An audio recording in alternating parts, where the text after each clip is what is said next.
La bourse est truquée. La bourse américaine, la bourse la plus emblématique du capitalisme mondial est truquée. Et tout ça est fait par des ordinateurs? Oui, par des ordinateurs. Ça va beaucoup trop vite pour l'homme. Les humains ont été supprimés des marchés. Qui sont les victimes? Tous ceux qui ont des actions en bourse. Si vous avez de l'argent en bourse, ne touchez pas à votre téléphone, n'appelez pas votre courtier. Ça chute! Ça chute! On a commencé à entendre hurler « Achetez, achetez, achetez !» Personne ne peut comprendre le flash crash. Flash crash qui durerait plusieurs jours, ça peut être la fin du système financier tel qu'on le connaît. Un autre crash? Je vous garantis que ça va arriver. On y va tout droit si rien ne change. Avant, quand on achetait une action, on la gardait en moyenne pendant 3 ans. Ma question, c'est aujourd'hui, quelle est cette durée pour une société de trading haute fréquence? Moins d'1 minute. Moins d'1 minute? En 2 minutes, on a déjà exécuté 21 millions de transactions. Le temps d'un battement d'œil, vous avez eu le temps de vendre et d'acheter 7000 fois des actions dans le monde du trading haute fréquence. Chaque fois que vous clignez des yeux, vous avez pu faire 7000 allers-retours achat-vente d'actions. Ça dépasse tout entendement de l'esprit humain. Je dis souvent que je suis comme un pilote d'avion de chasse, capable de faire des frappes chirurgicales de manière efficace sur les marchés boursiers. Vous vous intéressez à un réseau de communication. C'est un sujet extrêmement sensible. La procédure demande que je contacte le FBI. Vous avez l'air si pacifique. C'est drôle que vous me disiez ça. Une de mes forces, c'est qu'on ne se méfie pas de moi. J'ai toujours aimé spéculer quand le marché est très volatile et que c'est la bagarre. Ma plus grande peur, c'est que tout devienne informatique et que l'homme ne puisse plus intervenir. Il pourrait y avoir un crash mondial. Ça fout les jetons, non ?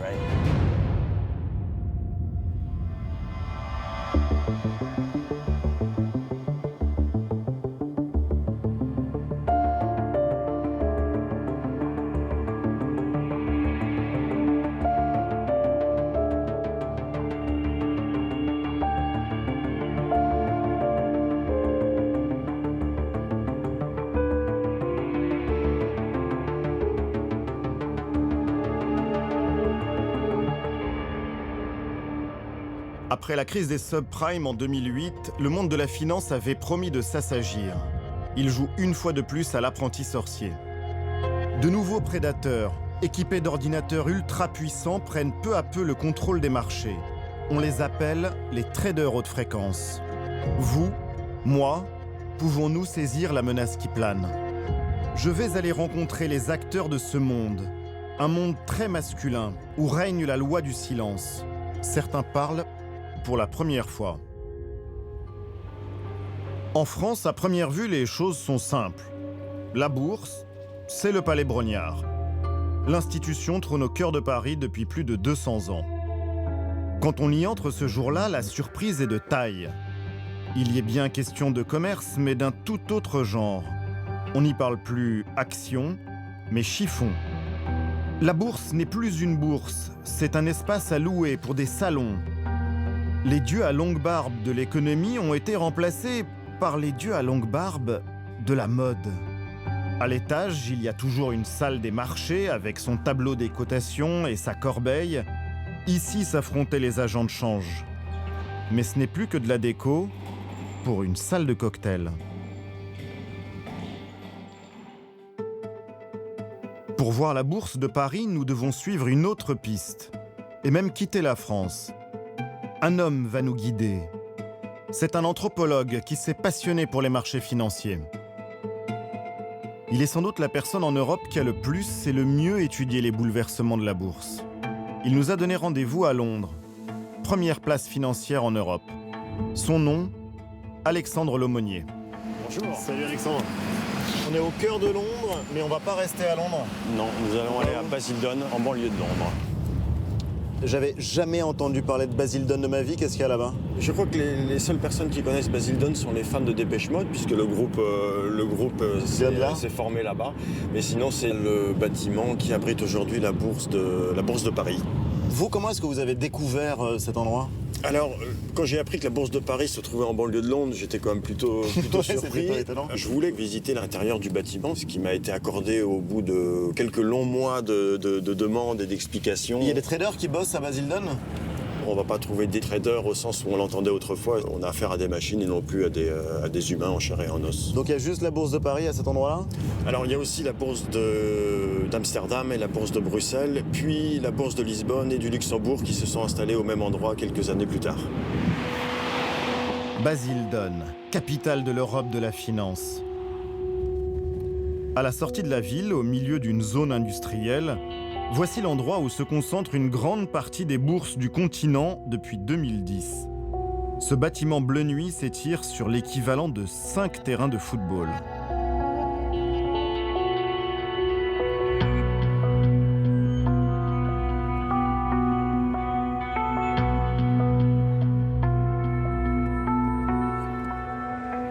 La Bourse de Paris est là, je pense qu'elle est à peu près à ce niveau-là.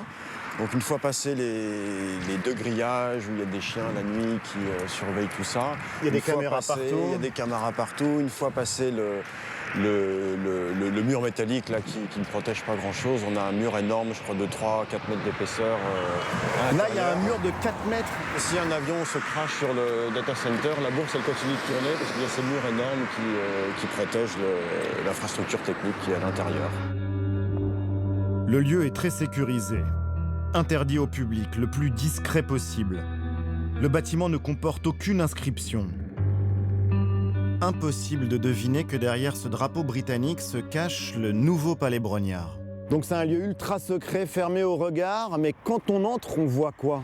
On a des portiques sécurité comme dans un aéroport. Au deuxième étage du bâtiment, on a les bourses elles-mêmes qui sont en fait des serveurs informatiques installés dans des cabinets. Un cabinet, c'est un peu de la taille de votre frigo dans lequel on installe des différents serveurs. Donc en fait, ce bâtiment énorme a été construit pour faire tourner toutes ces machines qui sont en fait, dont la pièce principale, les marchés eux-mêmes, sont des serveurs qui ont à peu près cette taille.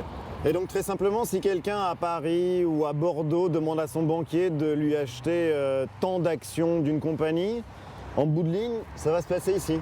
Absolument, si cette compagnie est cotée au CAC 40, l'ordre va passer par un certain nombre d'intermédiaires humains et techniques et au final, c'est un algorithme qui se trouve ici qui va acheter l'action que vous avez demandé à votre banquier d'acheter pour vous, tout simplement. Pour voir où s'échangent nos actions, nous faisons une demande au siège parisien. C'est bon, mais écoutez, je fais pas de votre demande et puis on va vous recontacter très rapidement. Après 10 jours de silence, on nous renvoie vers Londres. Je vous préviens, normalement, nous n'autorisons pas les caméras dans nos installations. En fait, jamais aucun média. Mais je peux faire suivre votre demande et je vous contacte la semaine prochaine. Dans la journée, nous recevons une réponse par mail. C'est un nom définitif. En cherchant bien, nous avons trouvé des images de l'intérieur. Une publicité de 2012 à destination des professionnels. Elle vante les avantages de Basildon. On peut y voir le grand, très grand espace disponible dont nous parle Alexandre Lomonier. Des serveurs dernier cri et au final, très peu d'êtres humains. Toutes nos demandes n'ont pas été vaines. Une autre bourse, elle, accepte de nous recevoir. C'est la plus célèbre au monde. Les traders en chair et en os l'ont-ils aussi déserté?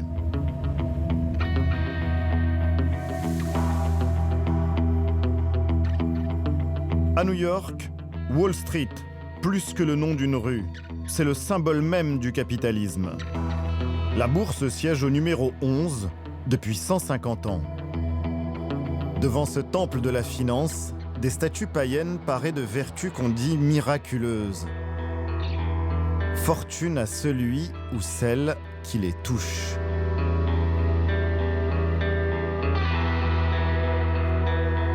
Nous entrons dans la mythique salle des marchés.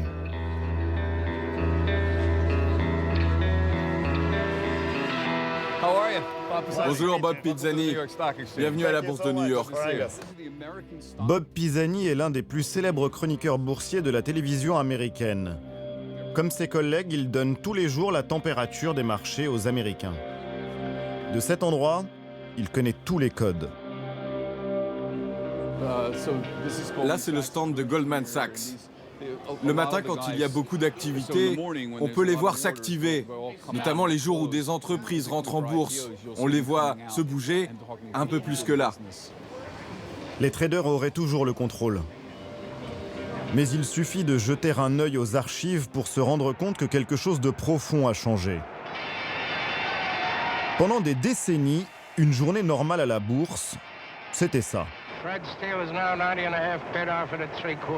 200. 3,500. 3,200. Des milliers d'initiés avec leur dialecte propre. Une douce musique aux oreilles des spéculateurs. 3,8.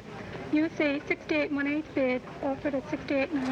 Plus les années ont avancé, plus la frénésie des voix s'est intensifiée, en diapason avec la folie des marchés.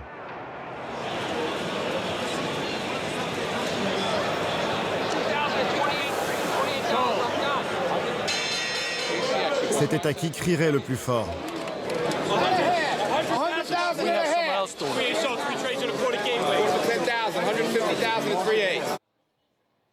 Aujourd'hui, au plus fort de la journée, on se croirait dans une bibliothèque municipale. Seule une centaine de courtiers peuplent encore les lieux. Quand je suis arrivé ici, il y a 17 ou 18 ans, il y avait 5000 personnes sur ce parquet. Et ça criait alors? Ça hurlait même. 85% des échanges se faisaient ici sur le parquet de la bourse. Aujourd'hui, ce n'est plus que 20%. Ce n'est plus grand-chose. Ça vous manque l'atmosphère du bon vieux temps, les gens qui criaient, qui se battaient pour prendre des ordres? Il y a une partie de moi qui est très nostalgique de cette époque, mais ça représente toujours quelque chose pour les gens. Même si tout ça n'est peut-être plus qu'un décor, ça représente quelque chose. Ça représente le capitalisme, ça représente la bourse, ça représente un symbole vivant. Un décor. Voilà tout ce qu'il reste. 200 millions de titres y sont tout de même échangés chaque jour. Comme en Europe, des programmes informatiques achètent et vendent des actions en remplaçant peu à peu les hommes. 70% des opérations boursières aux États-Unis, 40% en Europe sont ainsi gérés par des ordinateurs ultra puissants. Pour certains, cette robotisation du système aurait des répercussions dramatiques. Au printemps dernier, un homme a des révélations explosives à faire sur les marchés financiers. Il s'appelle Michael Lewis. C'est un ancien trader devenu journaliste économique. Que dénoncez-vous? La bourse est truquée. Par qui? Par l'entente entre les bourses, les grandes banques de Wall Street et les traders haute fréquence. Ils ont rendu le système tellement compliqué qu'on ne peut pas le comprendre et donc pas le remettre en cause. Et tout ça est fait par des ordinateurs? Oui, par des ordinateurs. Ça va beaucoup trop vite pour l'homme. Les humains ont été supprimés des marchés. Qui sont les victimes? Tous ceux qui ont des actions en bourse. Cette affirmation, Michael Lewis la développe dans un livre, Flash Boys, qui devient très vite un best-seller. Aux États-Unis, l'écrivain est un intellectuel très respecté pour la qualité de ses enquêtes. En quelques jours, il enchaîne les plus grands plateaux télé. Aujourd'hui, le monde entier dénigre les banques, les banquiers, la finance. Vous vous levez tous les matins en criant « Je vous l'avais bien dit ». Je ne considère pas les traders haute fréquence comme des bandits. Pas du tout. Est-ce qu'on reproche au lion de dévorer une antilope? En fait, c'est plus le système qui est devenu dingue. Ces traders, ils sont programmés pour faire quoi? Pour tirer profit de toutes les opportunités, de la moindre faille du système. Ils ne sont pas programmés pour décider si c'est moral ou immoral ou bon pour le monde. Ils ne raisonnent pas comme ça. L'enquête de Michael Lewis est digne d'un polar, presque de la science-fiction. Voici un monde dans lequel il ne suffit pas d'avoir du talent pour commercer. Il faut d'abord contrôler la vitesse. Devenir maître du temps. Trouver le rythme que les autres n'ont pas.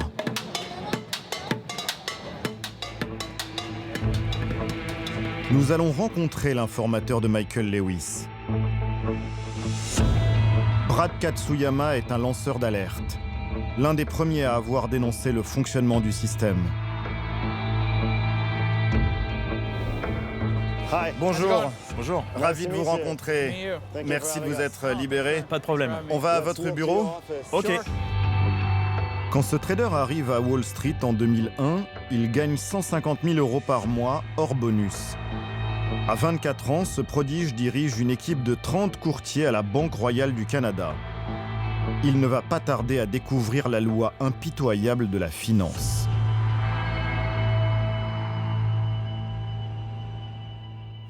Mais quelle vue! Ça donne envie de monter sur un bateau et de partir au large. Ah, vous savez, quand on travaille ici depuis longtemps, on n'y fait même plus attention. Brad, comment est-ce que tout a commencé? Moi, mon métier, ça a toujours été de faire du trading. Jusqu'en 2007, tout ce que je voyais sur mon écran, que ce soit un achat ou une vente, je pouvais m'y fier à 100%. S'il y avait 10 000 actions disponibles, je faisais une offre pour ces 10 000 actions. Mais à partir de 2007, ce qui s'est passé, c'est que quand je voyais 10 000 actions sur mon écran, le temps de taper ça sur mon clavier, l'ordre partait, et ça me revenait en disant « Vous avez acheté 7 000 actions ». 7 000 actions? Oui, et en 2008, ce n'était plus que 6 000. En 2009, je n'en obtenais plus que 5 000. Plus le temps passait, plus la part de ce que je voyais à l'écran diminuait. Quand je demandais à mon service informatique « Qu'est-ce qui se passe avec mon ordinateur ?», il me répondait qu'il y avait beaucoup de monde sur le marché et que d'autres personnes voulaient acheter des actions exactement au même instant que moi.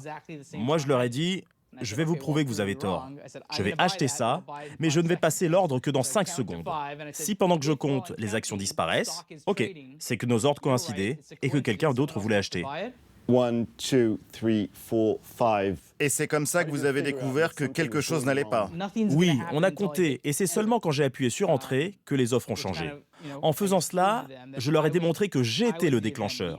La seule raison pour laquelle les prix augmentaient, c'est que je voulais acheter. C'est comme si quelqu'un lisait vos pensées. Oui, je me suis dit que quelqu'un était beaucoup plus rapide que nous. En fait, ce qui arrive à Brad Katsuyama, c'est un peu comme si une famille faisait la queue pour acheter des places de cinéma. Quelqu'un voit la longue file d'attente, il passe devant tout le monde sans que personne ne s'en aperçoive. Il achète une bonne partie des tickets. Quand vient le tour de la famille, il n'en reste plus assez au guichet. Pour aller voir le film, elle est obligée d'acheter ses places à ce nouvel intermédiaire, mais évidemment un peu plus cher. La banque de Katsuyama perd ainsi des dizaines de millions de dollars.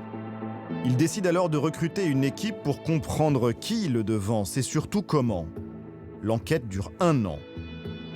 Et c'est l'un d'entre eux, Ronan Ryan, qui va découvrir comment leurs concurrents les devancent systématiquement. La solution de l'énigme tient dans une carte qu'il conserve précieusement. Elle indique l'itinéraire des traders haute fréquence. Vous, Ronan, vous ne venez pas de la banque. Non, c'est clair. Et qu'est-ce que vous faisiez avant de rencontrer Brad et de travailler avec lui? Je travaillais dans les télécoms. Et vous ne connaissiez rien à la bourse? Non, vraiment rien. Quand je suis arrivé le premier jour, j'ai assisté à une réunion de 3 heures sur le trading algorithmique et j'en suis ressorti en n'ayant pas compris un mot de ce qu'ils avaient dit. Mais ça a été aussi un choc pour Brad parce qu'il a reconnu que lui ne savait pas grand-chose de la technologie utilisée par ses ordinateurs. Alors on a fait donnant-donnant. Toi, tu m'enseignes le trading, qui pour moi est du chinois, et moi je vais t'apprendre la technologie à laquelle tu ne comprends rien. Parlez-moi de cette carte. Il y a Manhattan, là c'est Jersey City. Oui, c'est tout le New Jersey. Comme certains le savent, il y a aujourd'hui 11 bourses aux États-Unis et la plupart sont dans 4 bâtiments dans le New Jersey. Et la manière dont vous êtes reliés à ces 4 centrales informatiques, c'est devenu capital pour le trading électronique. Ce que j'ai découvert, c'est que certains ont réussi à prendre un chemin plus court, en suivant les autoroutes, les routes. Enfin, sauf quand il y a des maisons qu'il faut contourner. On ne peut pas y aller à vol d'oiseau, ils utilisent de la fibre optique. Pour avoir cette carte, j'ai dû harceler les opérateurs. Je répétais, dites-moi où passent vos fibres. Je leur ai fait croire que je voulais devenir un client. Dans les télécoms, ces cartes, c'est le nerf de la guerre, ça vaut de l'or. Ils ne les lâchent pas facilement. En jouant au détective, Ronan Ryan a découvert le parcours de ses rivaux. Les ordres de Brad Katsuyama partent de Manhattan et arrivent à une première bourse dans le New Jersey. C'est là que l'attendent les traders haute fréquence. Quand l'ordre de Katsuyama repart pour la bourse suivante, ces traders ultra rapides sont capables de le devancer grâce à leurs fibres et de faire augmenter le prix avant que son ordre n'arrive. Et c'est pareil avec toutes les bourses de la région.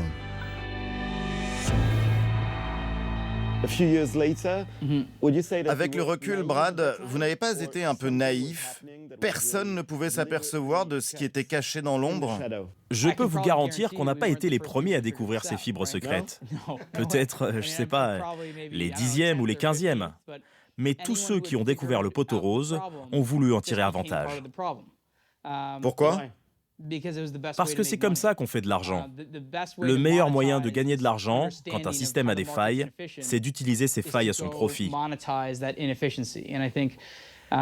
C'est ce que beaucoup ont choisi de faire. C'est comme si vous vous apercevez qu'une machine à sous dans un casino est déréglée, on gagne à tous les coups, et on ne veut le dire à personne. C'est ça le trading haute fréquence. Ces révélations enflamment Wall Street. Certains traders haute fréquence sortent même de leur silence pour l'affronter sur les plateaux télé. Avec nous, Manoj Narang. En 2007, il dirigeait un fonds d'investissement et il a découvert les mêmes couacs sur le marché que Brad Katsuyama. Mais sa réflexion l'a conduit dans une toute autre direction. Manoj Narang a créé une entreprise de trading haute fréquence appelée TradeWorks. On a effectivement remarqué les mêmes choses que Brad en 2007 sur les transactions. Mais plutôt que de hisser le drapeau blanc et dire « on se rend, on ne fera jamais partie des gagnants », nous, une petite entreprise de 7 employés, on a décidé d'améliorer notre réseau télécom, de décortiquer tous les textes de la régulation. On a aussi mis à jour tous nos systèmes informatiques. Et devinez quoi, on a vu une amélioration miraculeuse de nos résultats. Pour votre seul profit? Non, pas que nous. On a commercialisé notre technologie. Et aujourd'hui, on génère 5% de tout le marché américain des actions. 5% du marché américain, ça veut dire 300 millions d'actions par jour. Des milliards de dollars brassés.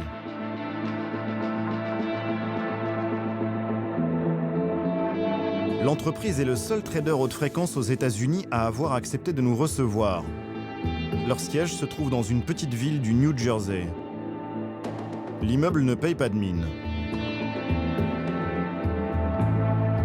Nous devons y rencontrer le directeur des stratégies haute fréquence. Une tête. Mani Madjouri est triplement diplômé du MIT, la prestigieuse université. En maths, physique et finance, bien sûr. Voilà l'endroit. Ça ne ressemble pas à une firme de trading, on se croirait plutôt dans une start-up. Ah ouais? Personne n'a de cravate, pas de costume. C'est ça la nouvelle culture d'entreprise. Et donc combien de personnes travaillent ici? 15. Voici donc la tanière des nouveaux loups de Wall Street. Le trading haute fréquence, une activité rigoureuse dans une ambiance plutôt décontractée. On a du mal à le croire. Le jour de notre venue, ces 15 personnes vont voir passer entre leurs mains près de 100 millions d'actions. Pour comprendre, il suffit d'observer les fluctuations d'un titre sur une journée. Regardez ce que l'on voit. Mais en scrutant de plus près, sur une minute par exemple, on discerne des millions de mini-transactions. Ce sont les effets du trading haute fréquence. Toutes les actions achetées par TradeWorks ne vont faire que circuler ici. Chaque soir, en fin de séance, l'entreprise doit avoir tout revendu. Nous, dès qu'on l'a acheté, on revend aussitôt chaque action un tout petit peu plus cher. Ce que rapporte chaque transaction est loin d'être génial. Mais si on les additionne toutes, on fait un bénéfice qu'on va dire acceptable. Sur combien de bourses travaillez-vous simultanément? Aux États-Unis, à tout instant, on est actif sur 20 à 30 bourses. Quand on lui parle des critiques sur son métier, il les balaye d'un revers de la main. Pourquoi est-ce que tant de monde dit que les traders haute fréquence truquent le marché? Que si le marché est biaisé, c'est la faute des traders haute fréquence? Certains voudraient changer le système et revenir en arrière. Mais ma question c'est, qu'est-ce qui vous déplaît vraiment? La technologie mise en place ou juste le fait qu'il y ait des gens sur les marchés qui innovent? Mais vous le savez, la crainte qu'inspirent les traders haute fréquence, c'est la peur des robots.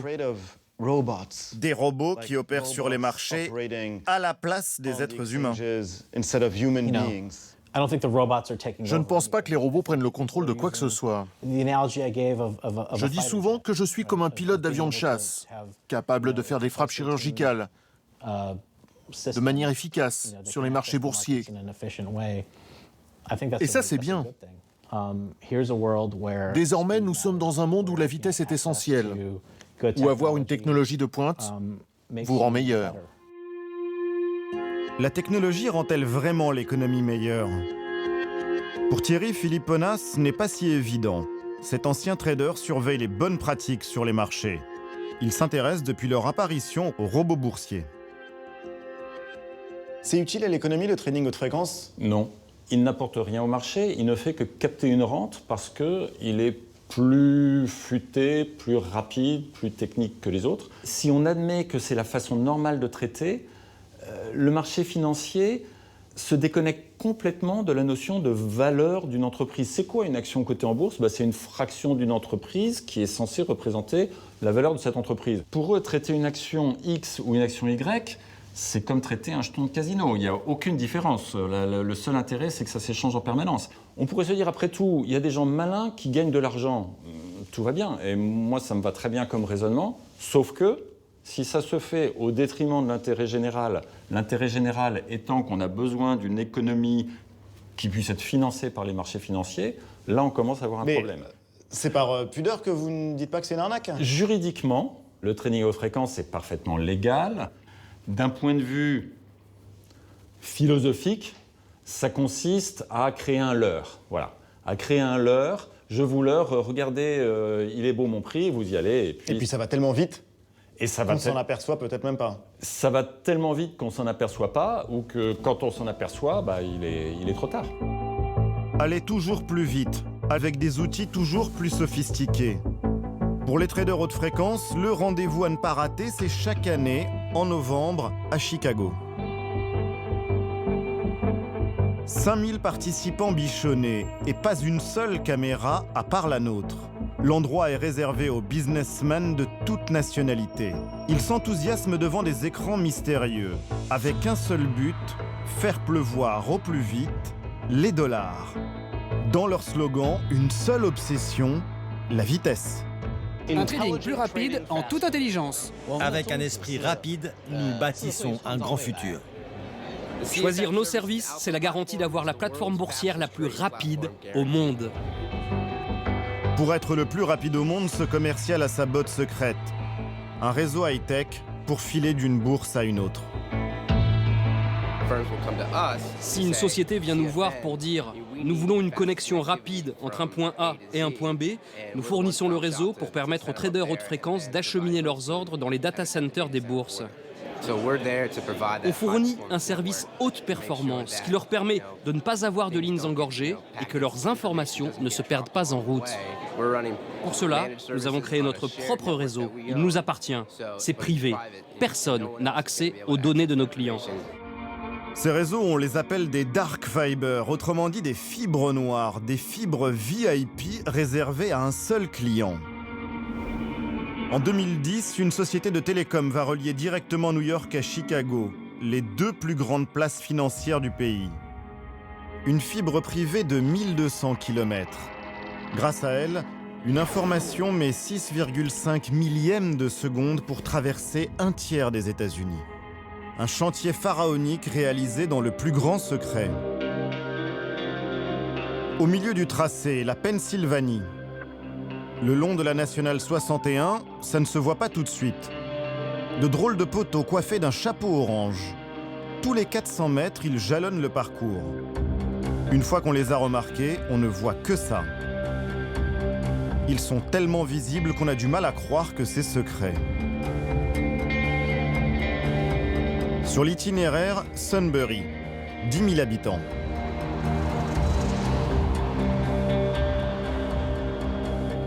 Vous avez remarqué les petits poteaux orange au bord de la route? Ah, je suppose que c'est pour les conduites de gaz. Par ici, on extrait du gaz, je pense que c'est ça. Comment peut-on relier l'équivalent de Paris à Madrid sans se faire remarquer? Nous sommes en plein pays amish. Cette religion s'oppose à tout progrès technologique. Ça ne devait pas être gagné d'avance. Des négociations ont bien dû avoir lieu et faire le bonheur de certains. Par exemple, pour traverser le plus grand fleuve de l'Est américain qui borde Sunbury. Nous cherchons à rencontrer le maire. Il est très occupé à présider une cérémonie d'hommage aux pompiers de la ville. Dans ce coin tranquille, on dirait que le temps s'est arrêté. David Persing est le maire de Sunbury depuis 30 ans. Le chantier de la fibre, il s'en souvient vaguement. C'était à l'été 2010. Il accepte de nous montrer là où le câble passe dans sa commune. C'est en bas de cette route, après 2 ou 3 stops. Là en bas, tournez à gauche. Pas trop vite, il peut y avoir des enfants qui jouent dans le coin. Voici le pont, vous pouvez le voir. Ce pont d'1 kilomètre, c'est la porte d'entrée de sa ville. Ils sont où ces fameux tuyaux? Quel tuyau ça peut être? Que pensez-vous de celui qui indique « Attention fibre optique » ? Pour convaincre monsieur le maire, le maître d'œuvre a su trouver les bons arguments. Quand ils sont venus me voir ici à Sunbury, ils m'ont dit « On pourrait passer par d'autres ponts, mais on veut faire affaire avec vous. » J'ai ouvert mes bras et je leur ai dit avec plaisir. L'idée, c'est qu'on aura le droit de se brancher au réseau à 2-3 endroits. Donc, si on veut séduire par exemple une grosse industrie qui veut s'installer et qui a des besoins numériques, nous, on pourra proposer ce service alors que les autres villes alentours ne l'ont pas. Que ce soit la semaine prochaine ou dans 10 ans, cette fibre, c'est une opportunité pour Sunbury. Cette fibre n'aurait que des avantages. Mais ils vous ont dit que cette ligne, c'était avant tout pour la bourse, entre New York et Chicago? Je ne m'en souviens pas du tout, je ne sais plus vraiment s'ils nous ont dit à quoi ça servait. Pour se rafraîchir la mémoire, David Persing propose de jeter un œil au contrat qu'il a signé à l'époque. Bonjour Cheryl, vous me sortez le contrat sur la fibre? Merci. Allons lire ça dans mon bureau. Que dit le contrat sur l'usage réel de cette fibre? L'usage réel de cette fibre? Ce sont des câbles de fibre optique qui servent à la télécommunication. C'est tout? Oui. Moi, ce que j'ai compris, c'est que cela permet au pays entier de bénéficier d'Internet à haut débit. Il n'est jamais question de trading haute fréquence? Non. Non, je vous le répète, le contrat ne parle que de ce qui concerne Sunbury. Il n'y a pas d'explication. Moi, j'ai toujours cru que ça traversait le pays de l'Atlantique au Pacifique. Ils nous versent 14 000 $ par an pour le passage. C'est pas grand-chose. Non, mais la raison pour laquelle c'est pas grand-chose, c'est qu'on sait que tôt ou tard, ça peut nous rapporter beaucoup si on s'y raccorde. Donc, on n'a pas demandé 100 000 $ par an. Ou 1 million, vous l'auriez eu. Oui. Le pari du maire est pour l'instant raté. En 4 ans, aucune industrie nouvelle n'est venue s'installer chez lui. Des milliers de contrats ont ainsi été signés avec des municipalités, des particuliers ou des entreprises qui possèdent des terrains le long du tracé. Pour nous montrer, pas de problème.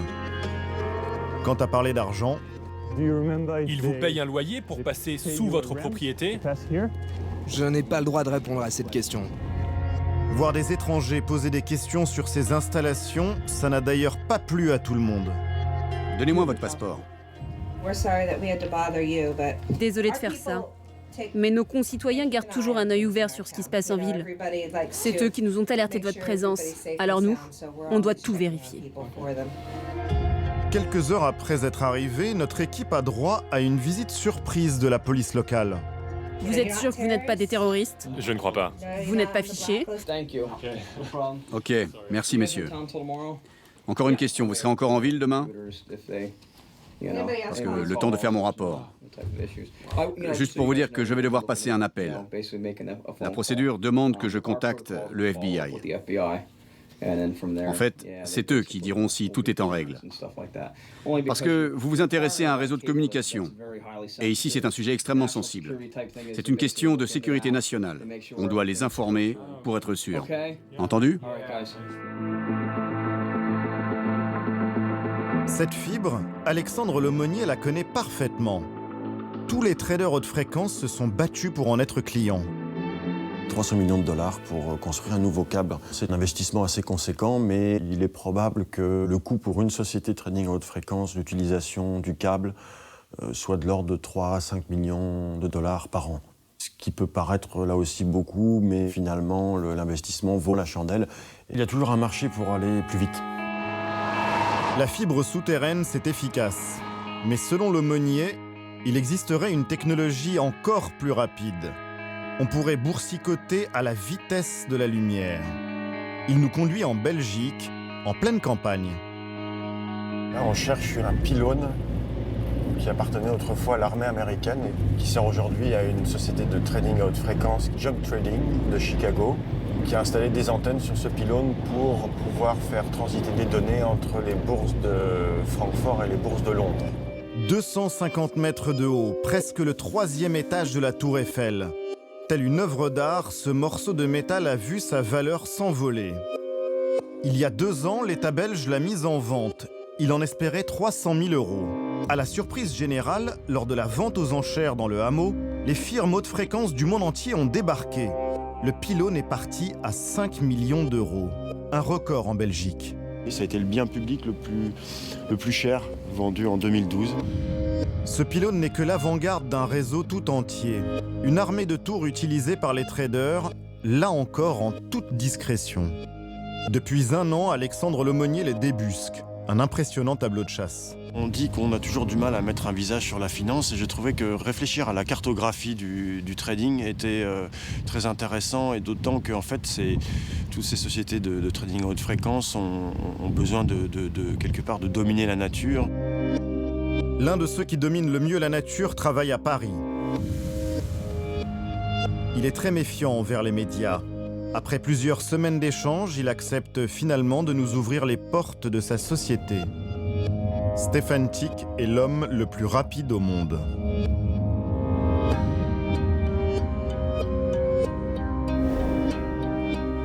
Ancien d'Harvard, il a longtemps créé des logiciels pour la BNP avant de redécouvrir une vieille technologie, les ondes radio. Dans le milieu, on les appelle les micro-ondes. Un jour, j'étais dans mon bureau et j'ai eu cette espèce d'illumination où je me suis dit, mais oui, c'est trop bête. La lumière va beaucoup plus vite dans l'air que dans la fibre. La fibre, on ne peut pas aller tout droit. Donc, on est obligé de suivre les coins des rues, par exemple. Et les micro-ondes, on peut aller tout droit. Et donc, il y a eu une espèce de ruée vers ce nouveau concept, de ruée vers l'or.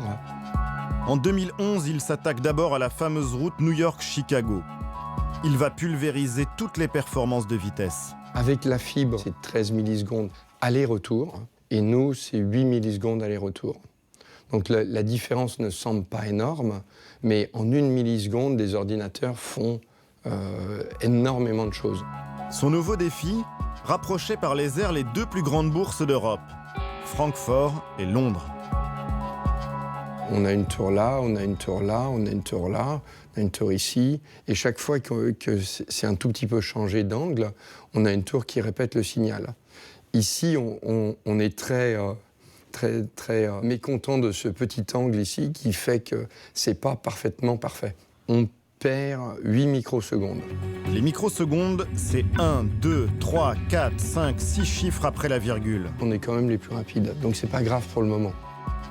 Ces relais à micro-ondes, Stefan Tick n'a pas le droit de les construire. Il doit les trouver dans le paysage.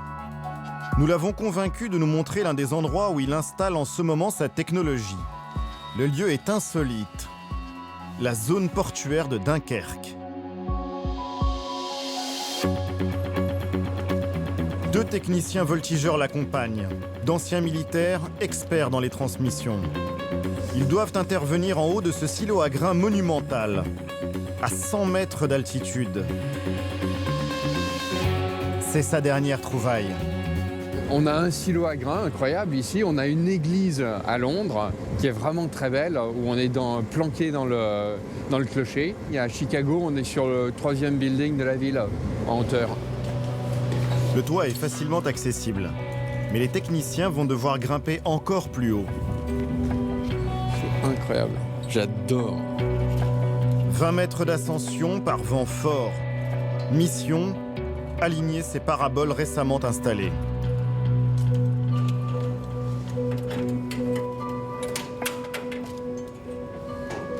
Ces énormes antennes, qui font quand même 1,80 m de diamètre, ils doivent les pointer à 0,1 degré de précision pour maximiser le signal qui est reçu en venant de l'Angleterre.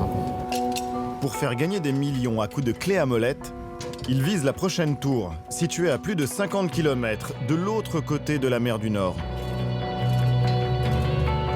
Dans cette direction-là, on va vers Londres. Et de l'autre côté, donc dans la direction de l'antenne du haut, nous allons vers Francfort. Le loyer pour cette vue imprenable est confidentiel. Plusieurs dizaines de milliers d'euros par an. Le prix de l'ultra-vitesse. On est passé d'un aller-retour entre Londres et Francfort de l'ordre de 8 millisecondes à un aller-retour de l'ordre de 4 millisecondes. La fibre, les micro-ondes, c'est déjà rapide. Mais il y a une dernière astuce qu'ont trouvé les traders haute fréquence. Il est possible de gagner encore quelques millièmes de seconde. Ces traders se sont installés à l'intérieur même des places boursières. Contre 25 000 euros par mois, ils louent des box au plus près du serveur de la bourse pour y placer leurs propres ordinateurs. On appelle ça la colocation. Et pour que personne ne soit désavantagé, on vérifie au millimètre près que la longueur du câble est la même pour tout le monde. Comment en est-on arrivé là? La vitesse, ça ne date pas d'hier, c'est même aussi ancien que la bourse. Il y a d'abord eu les pigeons voyageurs, ensuite le télégraphe, et puis le téléphone, les pneumatiques aussi, et même les patins à roulettes, toutes sortes d'inventions. Mais c'est l'ordinateur qui va tout bouleverser. Plus possible de revenir en arrière. Le premier à l'avoir compris est devenu richissime. Certains voient en lui le père du trading haute fréquence. Ce milliardaire habite à 60 km au nord de New York, près de Banksville. Ça ne s'invente pas. Pour le rejoindre, il faut passer une première barrière. Puis 2 km plus loin, une deuxième. On aperçoit d'immenses écuries. Ce n'est pas dans son discret manoir de 2500 mètres carrés, caché parmi les arbres, qu'il nous a conviés. Plutôt dans sa petite dépendance qui lui sert de bureau au fond du jardin. Celui qui nous rejoint tranquillement est une légende, comme seule l'Amérique sait en créer. Thomas Peterffy fait partie des 150 personnes les plus riches de la planète. Fortune estimée, plus de 10 milliards de dollars. C'est ça le rêve américain? Non, c'est le rêve hongrois. Ce Hongrois a fui le communisme en 1965. Il a 21 ans quand il débarque aux États-Unis. Comme je ne parlais pas anglais, je me suis dit qu'apprendre le langage informatique serait plus simple pour moi que de prendre des cours d'anglais. Thomas Peterffy fait aussitôt ses armes sur cette machine, une Programma 101. Il devient programmeur et met ses talents au service de courtiers de Wall Street. En 1983, il va avoir une idée de génie. Je me suis dit qu'il fallait que je réussisse à mettre mes programmes dans une sorte d'ordinateur portable. Et c'est ce que je vais vous montrer. Cette machine qui a changé sa vie et la bourse, il la conserve religieusement dans son antre. La réussite s'y affiche insolemment.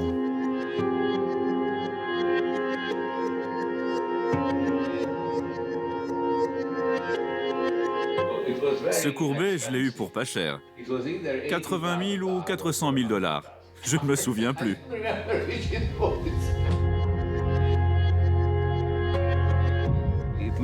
Ma tablette, elle ressemble exactement à ça. C'est la première que j'ai créée. Elle a une puce à l'intérieur qui pouvait calculer les cotations en temps réel et les afficher sur l'écran. Quand on appuyait dessus, l'ordinateur comprenait qu'on venait d'acheter ou de vendre une action. Certains pensaient que je n'aurais pas dû être autorisé à l'utiliser. D'autres que ce n'était pas grave, que de toute façon ça ne marcherait pas. Mais ça a très bien marché, pendant très longtemps. Une tablette tactile, presque 30 ans avant celle qu'on connaît aujourd'hui. 4 ans plus tard, en 1987, nouvelle étape. Il invente un ordinateur qui achète et vend des actions tout seul. Même plus besoin d'humain. Un jour, un contrôleur du Nasdaq est venu dans nos bureaux. Il s'attendait à trouver un open space avec une flopée de traders au travail. Il rentre dans la pièce et il n'y a personne. Alors il dit « D'où viennent toutes ces transactions ou comment vous faites ?» Je lui réponds « C'est juste cet ordinateur qui fait tout le boulot. » Il réfléchit pendant un moment et il dit « Vous ne pouvez pas faire ça. » Je lui dis « Pourquoi pas ?» Il prend le règlement et il trouve la petite ligne qui stipule que tout ordre doit être entré en utilisant un clavier.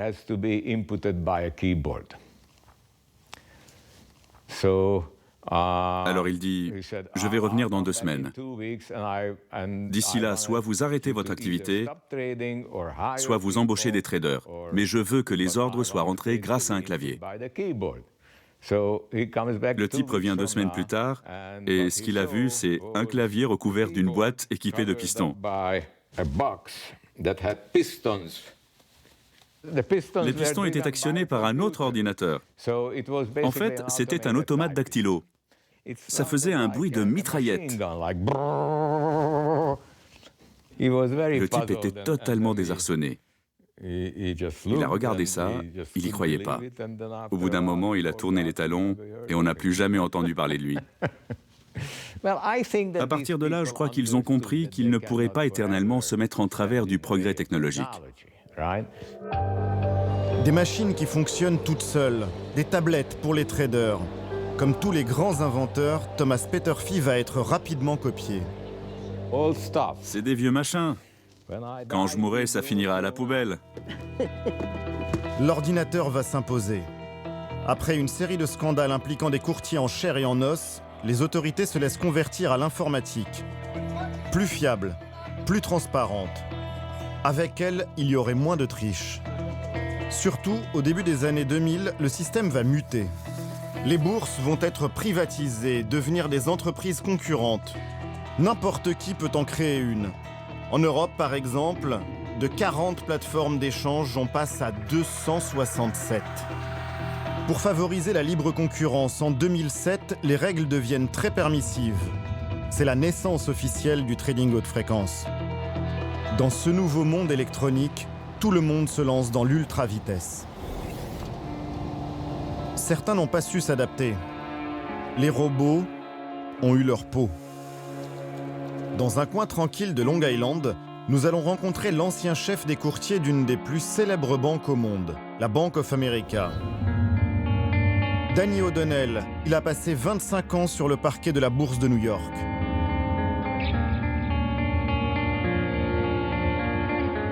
Danny O'Donnell. Ali Badou, nice to meet you. Nice to meet you. Thanks for coming today.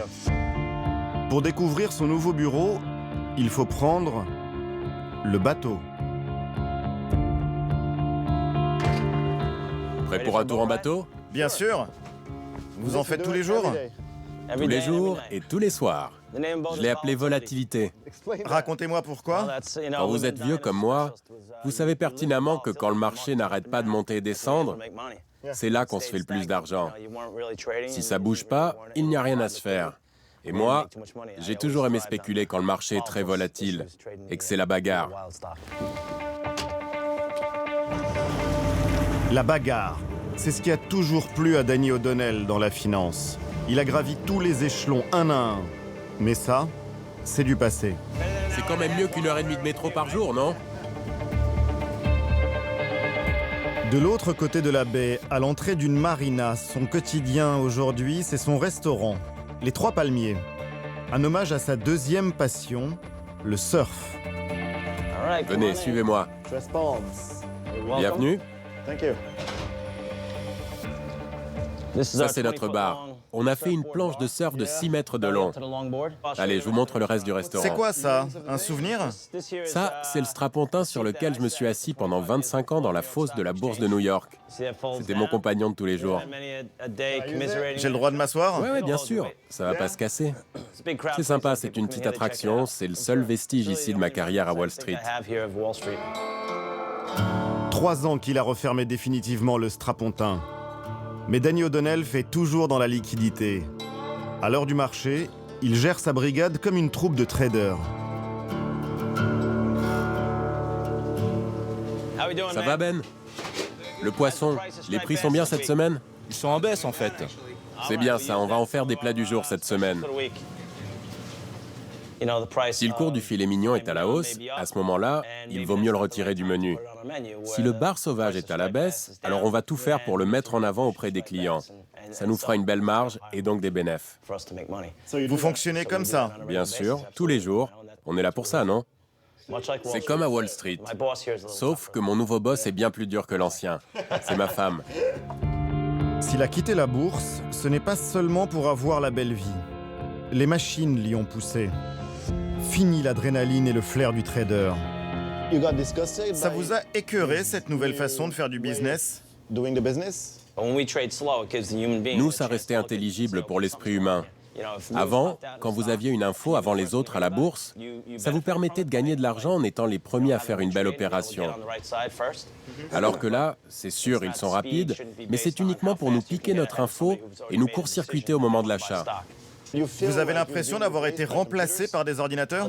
Absolument, aucun doute là-dessus. Pas de doute. Dans ce domaine, je suis devenu un dinosaure à l'âge de 47 ans.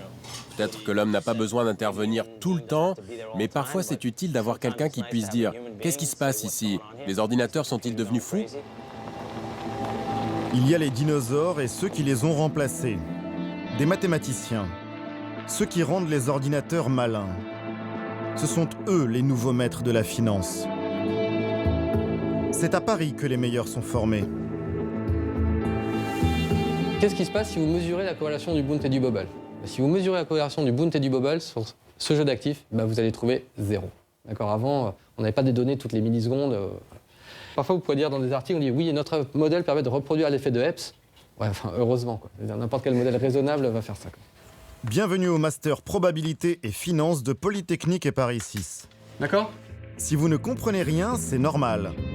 Ce cours s'adresse aux plus brillants étudiants de leur génération en mathématiques. Ils viennent du monde entier, écoles d'ingénieurs, d'informatique et même d'aéronautique. Il y a quelques mois, ils ne connaissaient rien à la bourse. Désormais, certains s'y voient déjà. J'aimerais bien faire du haute fréquence, à rejoindre l'informatique, les mathématiques, la statistique, les comportements économiques. Vous avez déjà le costume? Oui, je passe un entretien, donc... Pour une boîte de trading haute fréquence? Ouais. Exact. C'est un secteur qui finalement en ce moment embauche pas mal parce qu'il y a plein de nouveaux problèmes qui arrivent avec l'électronisation des marchés qui est assez récente. On a plein d'opportunités d'emploi. Et ça paye bien? J'aime bien. Non, c'est une bonne question. Une bonne question qui se heurte déjà à la culture du silence chère aux banquiers. Ils gagneront environ 10 000 € par mois, une somme qui triplera dans les 5 ans. Et pour les meilleurs, ce sera beaucoup plus. Ce salaire élevé repose sur leur faculté à créer des algorithmes, des formules mathématiques qui donnent vie aux robots traders. Un algorithme de trading, c'est simplement un programme informatique qui va essayer de réaliser au mieux les transactions en vue de la demande d'un client. L'algorithme, il va faire la même chose que l'homme, sauf qu'il le fait plus vite et qu'il a une capacité d'intégration du contexte de marché, il a une capacité d'intégration de l'information donnée par les données beaucoup plus importante que celle de l'homme. Le souci, c'est qu'avec ces logiciels, on peut perdre le contact avec l'économie réelle. Viser une compagnie d'aviation ou un marchand de yaourt, l'algorithme s'en fiche. Il ne faut pas se le cacher, et ça c'est peut-être une des problématiques, une des dérives de la haute fréquence. Il y a un certain nombre des investisseurs de marché qui n'ont en un sens aucune idée de ceux qui sont en train d'acheter et ceux qui sont en train de vendre. Ils agissent juste sur des phénomènes statistiques, algorithmiques. Dans cette bataille, toutes les firmes vont créer leurs propres algorithmes. À chacun son super soldat. Ils ont des noms bizarres et menaçants.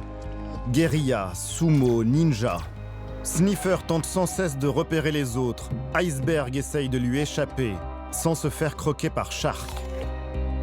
La plupart sont auto-apprenants, ils sont capables de s'auto-améliorer en fonction du contexte dans lequel ils évoluent. Certains sont autorisés, d'autres complètement hors la loi.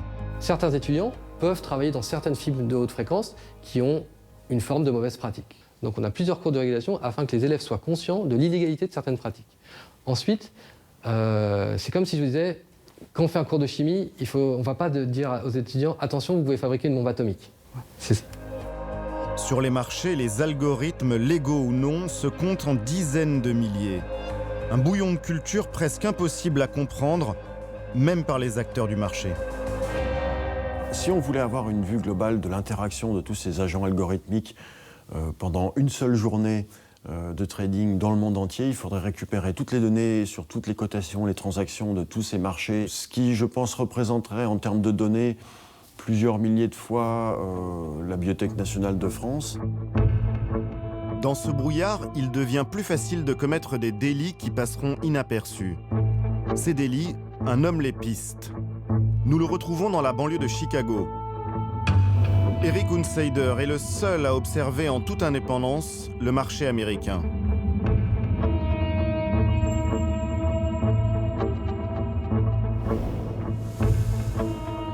Sa société, connue dans le monde entier, se trouve au-dessus d'un petit salon de coiffure, manucure, pédicure. Fais-moi ce réglage-là, c'est bien. Monte-le jusqu'à 10 millisecondes. Tu devrais le voir monter. Ah non, ça redescend. Cet expert informatique a tout d'un geek. Son laboratoire est un minuscule appartement où le maître des lieux circule en charentaise. Il s'est donné pour mission de pallier la faiblesse du gendarme boursier, totalement dépassé par les nouvelles technologies. C'est comme si on était sur une autoroute. Vous savez, sur nos routes américaines. Bon, on a une limitation de vitesse. Et les gens respectent les limitations de vitesse, non pas parce qu'il y a un panneau, mais parce qu'ils ont peur de prendre une amende. Alors, imaginez, si vous savez que la police ne fait jamais de contrôle, que se passera-t-il au bout d'un an? Tout le monde roulera à fond la caisse. Et c'est exactement ce qui se passe sur les marchés. Il n'y a pas de police. Au milieu du désordre, dans une des pièces de son appartement, ses serveurs. Il y archive depuis 10 ans de très nombreuses séances des bourses américaines. Et voilà mon bureau. 16 heures par jour, il scrute ces 4 écrans où défilent à la milliseconde les séances de la bourse, détectant chaque anomalie, chaque manipulation. Son expertise, il la vend à tous les plus gros investisseurs qui se méfient des marchés. Eric Hunsader est la bête noire des traders haute fréquence.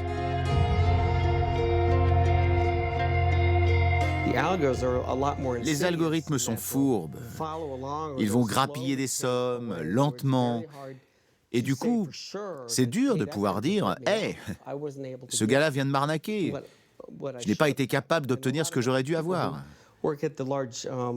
Les gens des fonds d'investissement traditionnels, ils voient bien, d'expérience, que quelque chose ne tourne pas rond. La bourse n'est pas très active et quand j'y vais, tout d'un coup, les prix augmentent, alors que je n'ai presque rien fait. Ils n'ont plus du tout confiance. Ça veut dire que le marché est truqué? Oui, absolument, je crois qu'on peut dire ça, c'est vraiment le mot. En France, certains s'intéressent aussi à décrypter ces abus.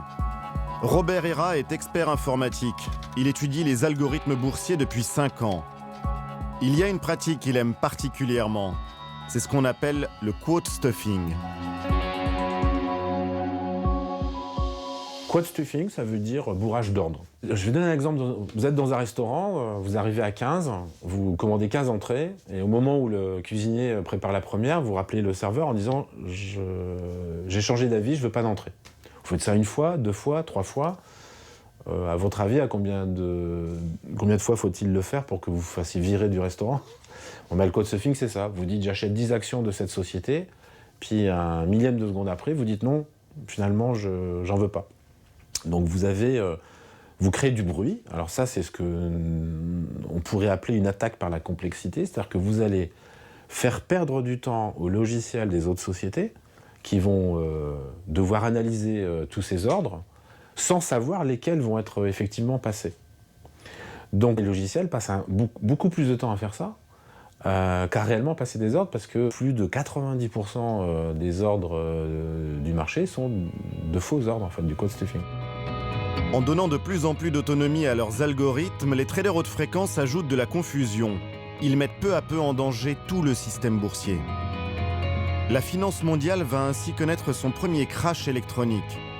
Nous sommes le 6 mai 2010, en milieu de journée. Quelques minutes qui vont changer la vie de Dave Lauer. À l'époque, ce jeune talent de l'informatique invente des codes pour un grand fonds d'investissement. Ça a été une journée de dingue. Le marché était déjà assez volatile. La télé diffusait en boucle les émeutes en Grèce. Ce que vous voyez, c'est ce qui se passe en ce moment en Grèce. C'est du direct, ce n'est pas un enregistrement, c'est maintenant. On avait CNBC au travail. J'ai levé la tête et d'un coup, le Dow Jones a chuté de 100 points. Et je me suis dit, tiens, c'est bizarre. La chute a commencé à 14h42 44 secondes, comme on peut le voir juste là. Tous les signaux sont passés au rouge. Toutes les actions sont parties à la baisse. Je suis allé voir mon chef et je lui ai dit, le marché vient encore de perdre 200 points en 2 minutes. Je crois qu'il se passe quelque chose. Il a regardé la télé, il s'est mis à réfléchir. Tout dégringolait. Comme dans tout crack financier, il y a un effet d'emballement collectif. Le marché s'est mis à dérailler totalement. Tout d'un coup, certaines actions plongeaient à zéro, d'autres grimpaient à $1000. En moins de 2 secondes, une valeur boursière très solide comme Walmart a décroché de 5%. Procter & Gamble a déjà perdu 25%. Ne faites pas attention à ça, c'est impossible que ça reflète la réalité. J'ai immédiatement appelé mes traders pour leur dire qu'est-ce qui se passe. Ils étaient littéralement pétrifiés. Ils m'ont dit, on n'en a aucune idée. Un des patrons de la boîte arrive et hurle, débranchez tout, cassez-vous des marchés. Alors tout le monde se précipite pour quitter les logiciels, éteindre les machines. À partir du moment où plusieurs centaines de firmes se retirent du marché parce qu'elles commencent à perdre beaucoup d'argent, le marché s'effondre. J'en vois beaucoup qui paniquent. Avec la chute, il y en a même qui veulent acheter de l'or pour assurer leurs arrières. À ce stade-là, on a vraiment cru que le système entier pourrait s'effondrer. À un certain moment, le plus grand marché de Chicago a décidé de stopper toutes les transactions. D'un seul coup, tout s'est effacé. Il n'y avait plus d'achat ou de vente, le marché a disparu.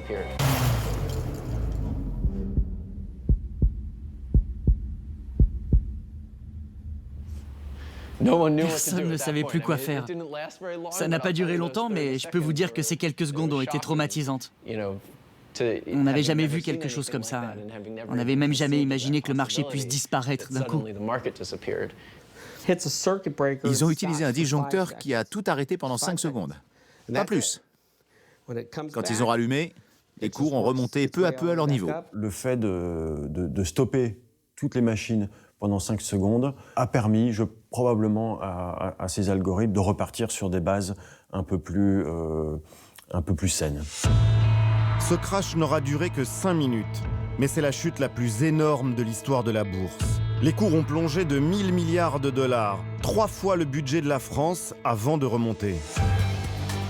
Un traumatisme pour les marchés qui a fait la une des JT. La bourse de New York a connu un vent de panique ce soir. Que se passe-t-il sur les marchés financiers? Tempête sur les marchés boursiers. Qui est responsable de cet immense raté? Dans un premier temps, le coupable est tout trouvé. Cette nuit, outre la crise elle-même, l'erreur d'un trader a complètement accentué le phénomène. Tout semble avoir commencé avec l'erreur d'un trader qui vend des actions pour $1 milliard alors qu'il ne voulait en vendre que pour 1 million.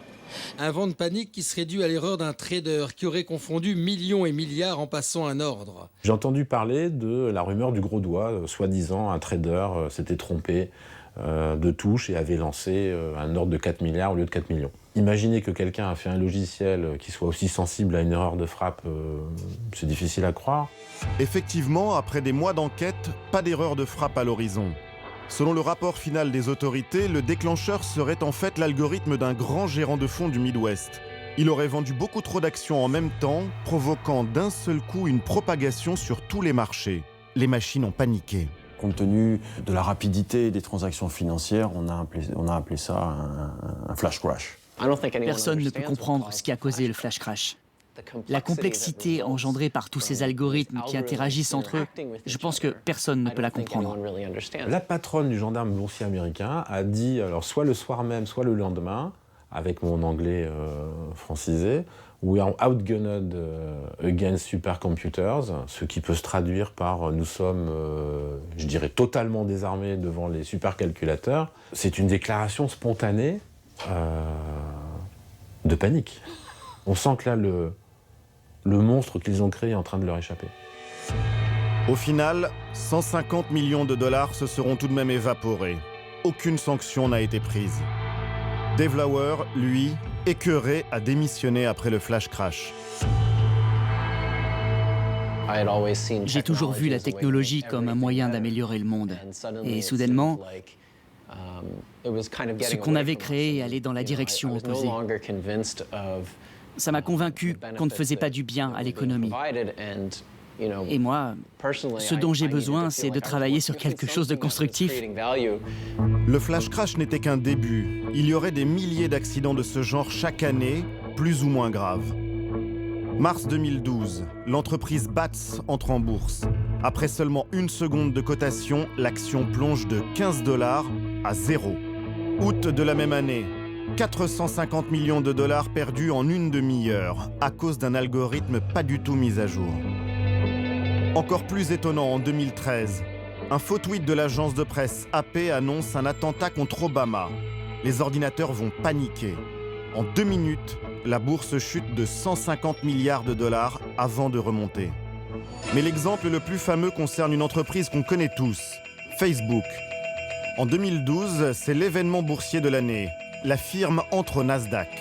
Des milliers d'algorithmes se ruent dessus dès la première milliseconde de cotation. Sous cet assaut, les serveurs de la bourse sautent. La cotation sera d'abord retardée de 30 minutes, puis suspendue un peu plus tard, le temps de tout redémarrer. N'oubliez pas, restez concentrés, gardez le cap. Malgré le sourire de Mark Zuckerberg, c'est un fiasco total qui fragilisera le cours de l'action dans les semaines suivantes. Cette série de défaillances va alerter jusqu'aux plus hautes sphères de l'État américain.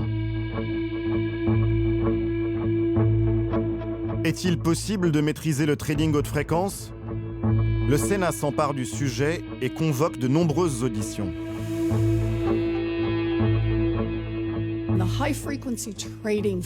Une société de trading haute fréquence, Virtu, a divulgué qu'en 1238 jours de trading, elle avait gagné de l'argent 1237 fois. Ce qui signifie qu'en presque 5 ans de spéculation, l'entreprise a fini gagnante tous les soirs, à part une fois. C'est pas ça la bourse. Les traders haute fréquence font de l'argent non pas en prenant des risques, mais bien en ponctionnant une petite somme aux investisseurs, des millions de fois par jour. Du coup, la question c'est, est-ce qu'ils rendent un service en échange de cette dîme ou est-ce qu'ils dépouillent tout bonnement les investisseurs ? Cette commission du Sénat va entendre tous les protagonistes. Courtiers, fonds d'investissement haute fréquence, patrons des bourses du pays, et aussi un repenti, un certain Dave Lauer. Les systèmes complexes échouent toujours. Ils devraient être conçus pour fonctionner harmonieusement et non pour se cracher. Comment les petits épargnants, disons, par exemple, si moi je peux acheter des actions, comment je peux rivaliser? Est-ce que je peux? Non, vous ne pouvez pas. Est-ce que ça ne pose pas la question de la confiance sur les marchés? On a vraiment besoin de plus de transparence. Moi, je pense qu'il faut plus d'analyse des bases de données. On n'arrête pas d'en parler, mais des outils efficaces pour vraiment analyser tout ça n'ont toujours pas été créés. Les outils du régulateur sont dépassés, ils n'ont pas la capacité de voir ce qui se passe en temps réel. Le monde de la finance lui-même se demande s'il ne faudrait pas commencer à encadrer un peu mieux ce bazar. 3 mois plus tard, à New York, dans un loft immense, des rencontres sont organisées. Du speed dating avec des speed traders. Dave Lauer, encore lui, a été invité à débattre. Mais il n'est pas le seul. Stéphane Tick, l'installateur d'antennes ultra rapides, a aussi fait le voyage depuis Paris pour défendre son business et faire des propositions pour un tout petit peu moins d'opacité. J'essaye d'apporter ma vision d'un acteur, certes extérieur, mais qui comprend pas mal comment ça se passe. Thank you very much. You need transparent markets, and why do you need that? Because being fair is not sufficient. You need to be recognized by the public at large as being fair. Il réserve à la salle une petite surprise. Tout le monde va devoir répondre à la fameuse question: le marché est-il truqué? A small majority is in favor of not rigged, but we still have a third saying it's rigged. Un tiers de la profession présente ici ne croit plus dans le système, à cause des traders haute fréquence. Le Français va devoir faire face aux critiques. Moi, je négocie 100 millions d'actions par an. Et je vais vous dire mon ressenti. Ce qui a l'air d'un petit avantage ne l'est pas du tout. C'est un gros avantage. C'est tout un business. Les traders haute fréquence se font 28 milliards de dollars chaque année. Les débats sont lancés. À la table numéro 5, Dave Lauer, le repenti, se retrouve face à l'un des plus importants traders haute fréquence américains. Il ne nous est pas inconnu. Ce n'est autre que Manny Maggiore. Vous ne pensez pas que la course à l'hyper-vitesse et les investissements énormes que ça demande, c'est de l'argent gâché? À un moment, il faut se demander, c'est quoi l'intérêt de gratter encore 10 millionièmes de seconde? Avant, faut pas oublier qu'il y avait une collusion flagrante entre les courtiers humains. On n'avait pas ses chances. C'était la jungle. Vous pensez qu'on peut changer les choses? C'est difficile à dire. Il y a pas mal de gens qui bataillent pour maintenir les choses comme elles sont ou faire le minimum de concessions. Mais je ne m'impliquerai pas autant dans ce débat si je ne pensais pas qu'il y a une chance acceptable de réussir. Les débats finiront tard ce soir-là. Enfin, sur le yacht d'un des participants quand même. Au pied des tours de Manhattan.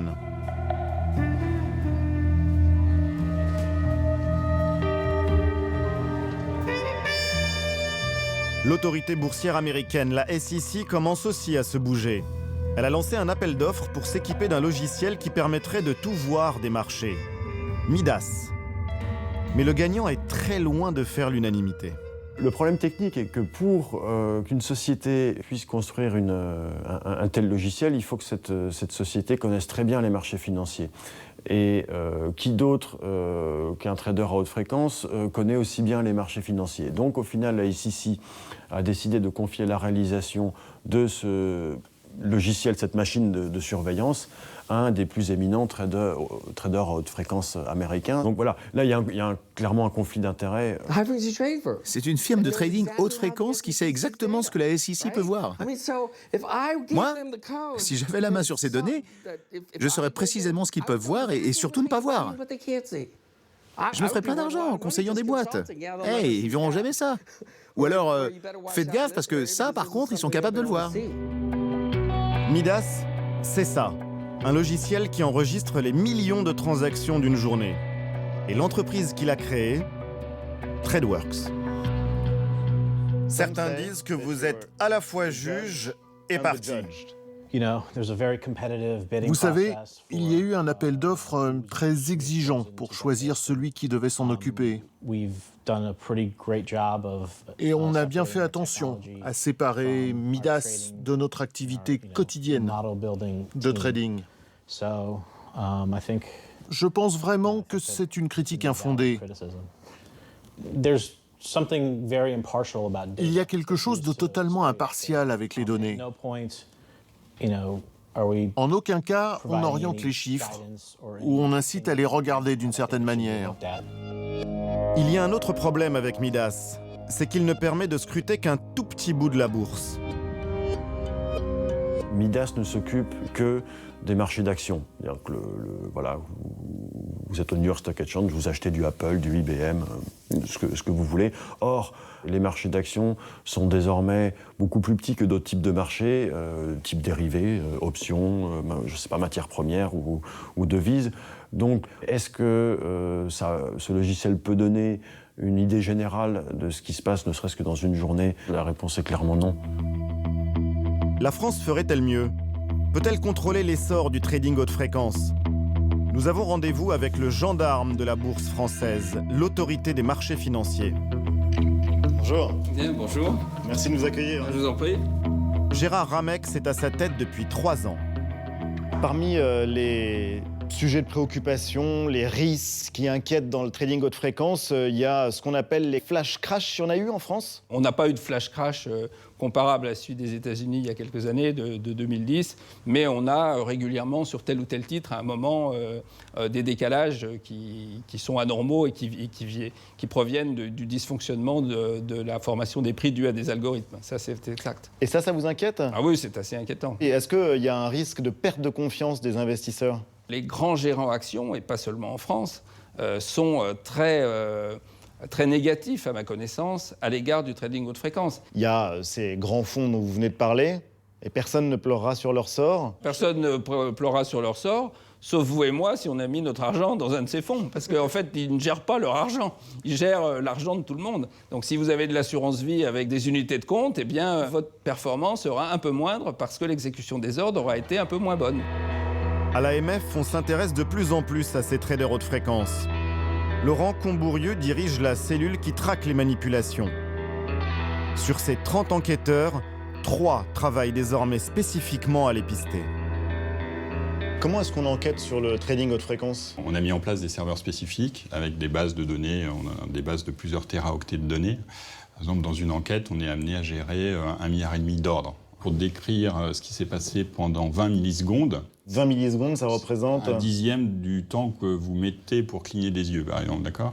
Eh bien, il nous faut à peu près 20 pages de description dans un rapport d'enquête, d'accord? Ah oui. Sachant qu'une séance de bourse, ça commence à 9h, elle finit à 17h30, donc c'est beaucoup de millisecondes. C'est très compliqué de demander son algorithme à une boîte de trading haute fréquence. Ah oui, c'est sûr qu'ils ne vous le donnent pas spontanément. C'est comme demander à Google son moteur de référencement, ils ne vont pas vous le donner spontanément. Et puis après, si vous voulez, nous on est en enquête, donc on est sur des faits passés, il faut trouver l'algorithme qui fonctionnait, qui était en service au moment qui nous intéresse, pas l'algorithme qui tourne aujourd'hui. Alors il faut savoir que les traders haute fréquence, ils ajustent les algorithmes. En permanence? En permanence. Donc il faut connaître les paramètres de l'époque des faits, quoi. Sinon ça ne sert à rien, quoi. Et dans les cas passés, on a dû comprendre ce que faisait l'algorithme. C'est pour ça qu'on a mis un certain temps. Mais on a fini par comprendre. Donc là, vous avez un trader haute fréquence qui, sur un titre du CAC 40, lors d'une séance de négociation de ce titre, a annulé 114 600 fois ses ordres pendant donc une journée de négociation. 114 600 annulations entre 9h et 17h30 sur un cours de bourse. Vous êtes parmi les rares à aller chercher, à enquêter là-dessus?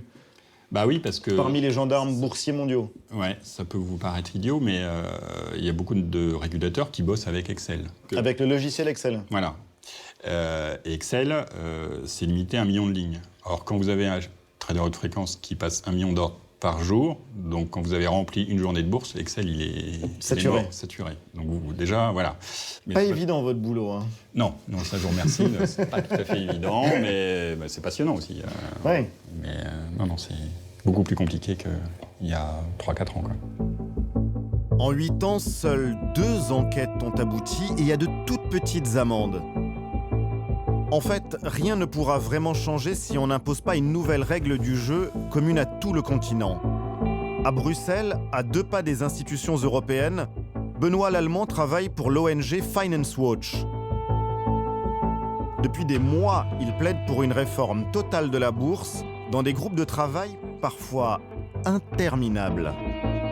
Les traders haute fréquence, tout leur modèle économique tourne autour du fait de mettre des ordres sur les marchés, des millions d'ordres chaque minute ou chaque heure, et de les modifier ou de les annuler constamment. Si maintenant on met une taxe sur les messages financiers, de l'ordre du centime ou même du dixième de centime d'euro, du jour au lendemain, ça rend juste non viable du point de vue économique un modèle qui est fondé sur la manipulation de marché.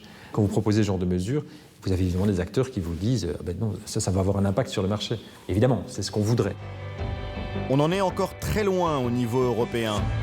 Il y a 1 an, les eurodéputés ont bien voté le principe d'une plus grande transparence de la haute fréquence. Mais toutes les normes techniques du texte doivent encore être discutées. Une grosse bataille s'annonce pour Benoît Lallemand. Ça fait 1200 pages en fait. C'est pas du tout du langage facile à comprendre. Donc c'est du langage très pénible, très technique. Et même pour des gens qui viennent des marchés ou des banques, comme c'est le cas des employés de Finance Watch, il y a pas mal de formules. Le diable est dans les détails. Donc il y a des décisions qui ont été prises au niveau législatif. Et maintenant, la façon dont ça va être appliqué, l'endroit où on met le curseur, va faire la différence entre une loi qui servira à rien du tout et où le trading à haute fréquence ne sera pas du tout impacté, et au contraire une situation où vraiment on va voir une vraie réglementation. En face, ils sont des armées d'avocats qui ne font que ça. Le combat va encore durer des mois.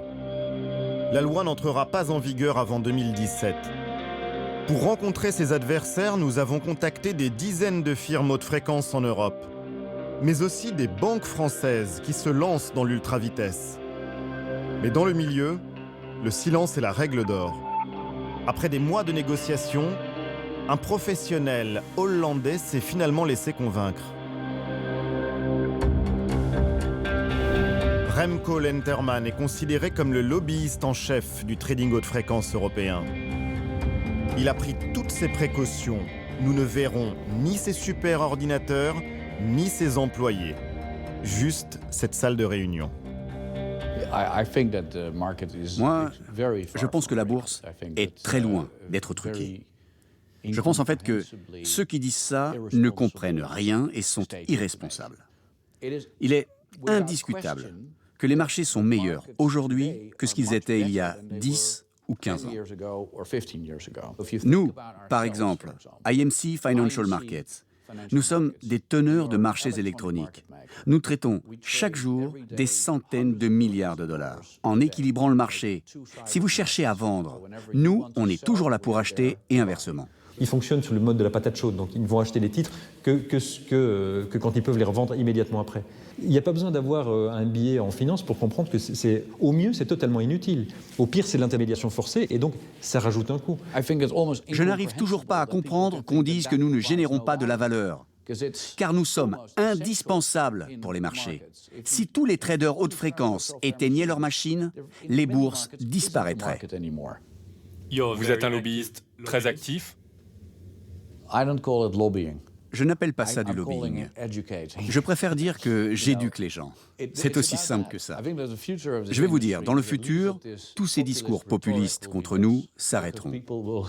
Parce que les gens verront dans 3, 4 ou 5 ans que les acteurs dont tout le monde parle aujourd'hui apportent beaucoup au marché. Et même parfois, les font vivre.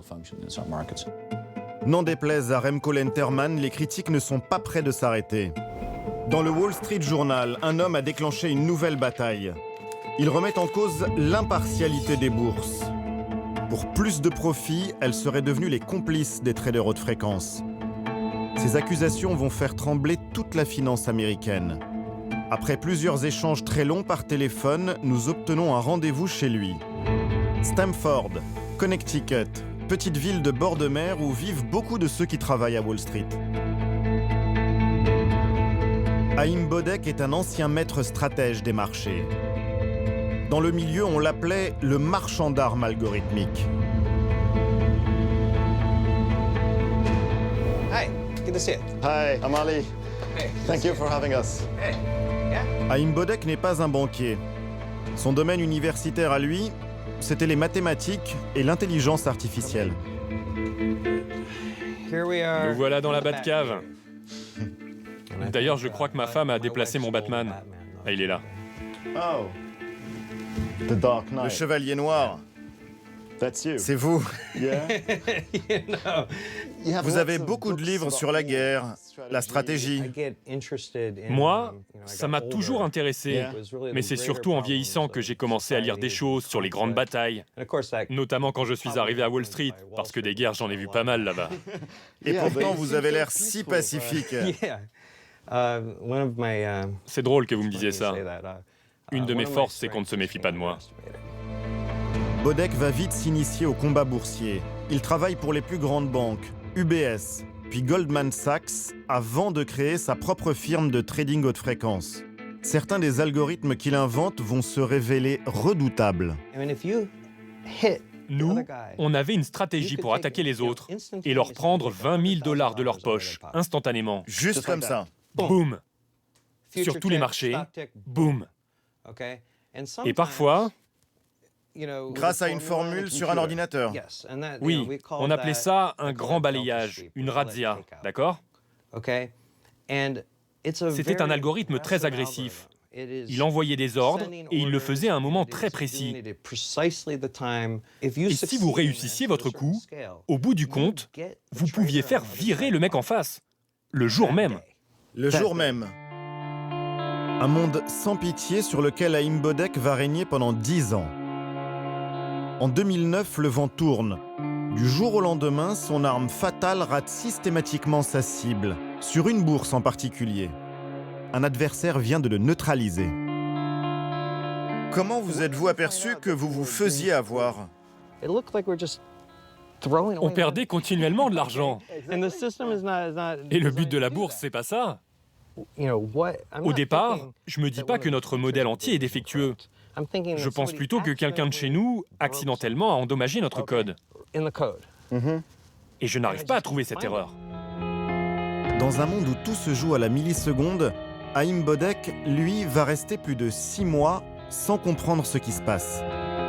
Son entreprise menace de mettre la clé sous la porte. Des mois et des mois passent et vous allez à une soirée. Oui, c'était une soirée de traders avant les vacances. Et il y a un type de la bourse en question qui vient me voir et me dit « Tu sais, je vais te dire ce qui t'est arrivé. » Et au fur et à mesure qu'il m'explique, je lui dis « Mais pourquoi vous faites ça ?» En fait, mes ordres étaient désavantagés sur cette bourse parce qu'elle avait changé les règles du jeu en toute discrétion. C'est ce que j'appelle griller la queue. Et donc ce n'était pas qu'une question de vitesse. Non, non, même avec 5 secondes de retard, on pouvait me passer devant. C'était donc de la triche. Bah, tricher, c'est quand vous faites quelque chose qui n'est pas autorisé. Mais là, la réponse de la bourse, c'est que c'était parfaitement autorisé. C'était les nouvelles règles. Oui, les nouvelles règles. En fait, j'ai fini par comprendre que s'il n'avait pas donné ces avantages, qui pour moi sont abusifs, à certains gros traders haute fréquence, ces traders seraient partis ailleurs, sur d'autres bourses. En clair, les bourses avantageraient certains traders haute fréquence pour ne pas les perdre comme clients. Haïm Bodek l'a compris trop tard. Son entreprise a dû fermer. Il a alerté le gendarme boursier. Depuis 4 ans, il attend toujours que l'enquête aboutisse.